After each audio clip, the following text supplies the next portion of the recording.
Jẹ́nẹ́sísì orí ogún. Abrahamu àti Abimeleki. Abrahamu sì kó kúrò níbẹ̀ lọ sí ìhà gúúsù, ó sì ń gbé ní agbede-méjì Kadeṣi àti Ṣuri. Ó sì gbé ní ìlú Gerari fún ìgbà díẹ̀. Abrahamu sì sọ ní ti Sara aya rẹ̀ níbẹ̀ pé, arábìnrin mi ni. Abimeleki ọba Gerari sì ránṣẹ́ mú Sara wá sí ààfin rẹ̀. Ṣùgbọ́n Ọlọ́run tọ Abimeleki wá ní ojú àlá lọ́jọ́ kan, ó sì wí fún un pé, kíyèsi i, kò sí ohun tí ó fi sàn ju òkú lọ, nítorí obìnrin tí ìwọ mú sọ́dọ̀ nì, aya ẹnìkan ní í ṣe. Ṣùgbọ́n Abimeleki kò tí ì bá obìnrin náà lòpọ̀.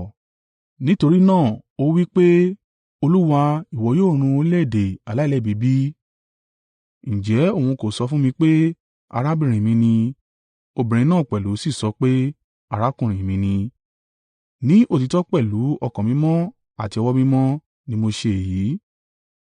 Nígbà náà ni Ọlọ́run wí fún un nínú àlá náà pé, bẹ́ẹ̀ ni mo mọ̀ pé pẹ̀lú òtítọ́ inú ni ìwọ ṣe èyí.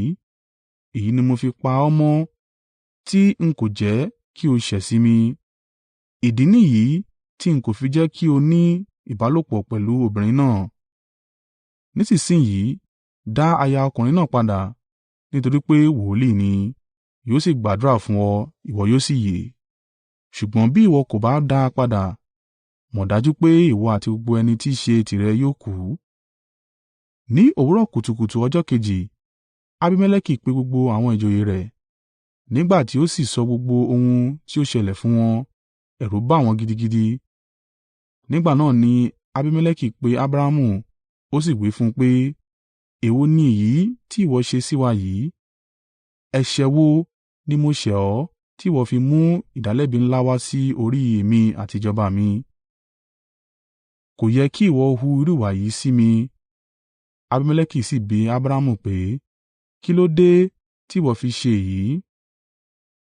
Abrahamu sì dáhùn pé, mo ṣe èyí nítorí mo rò nínú ara mi pé, ẹ̀yin tí ẹ wà níhìn-ín, ẹ kò bẹ̀rù Ọlọ́run, pé ẹ sì lè pa mí nítorí aya mi. Yàtọ̀ fún ìyẹn, òtítọ́ ni pé arábìnrin mi ni, ọmọ baba kan ni wá, bí ó tilẹ̀ jẹ́ pé a kì í ṣe ọmọ ìyá kan, mo sì fẹ́ ní aya. Nígbà tí Ọlọ́run sì mú mi rìn kiri kúrò ní ilé baba mi, mo wí fún un pé, èyí ni ọ̀nà tí ó lè gbà fihàn pé ó fẹ́ràn mi. Gbogbo ibi tí a bá dé máa sọ pé, arákùnrin rẹ ni mí.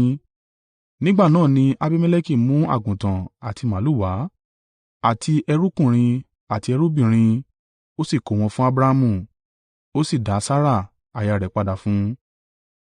Abimeleki sì tún wí fún un pé, gbogbo ilẹ̀ mi nìyí níwájú rẹ, máa gbé níbikíbi tí o fẹ́ níbẹ̀. Abimeleki sì wí fún Sara pé, mo fi 1,000 owó ẹyọ fàdákà fún arákùnrin rẹ. Èyí ni owó ìtanràn ẹ̀ṣẹ̀ mi sí ọ níwájú gbogbo ẹni tí ó wà pẹ̀lú rẹ, àti pé a dá ọ láre pátápátá. Nígbà náà Abrahamu gbàdúrà sí Ọlọ́run, Ọlọ́run sì wo Abimeleki àti aya rẹ̀, àti àwọn ẹrúbìnrin rẹ̀ sàn, wọ́n sì tún bímọ. Nítorí Olúwa ti sé gbogbo ará ilé Abimeleki nínú nítorí Sara aya Abrahamu.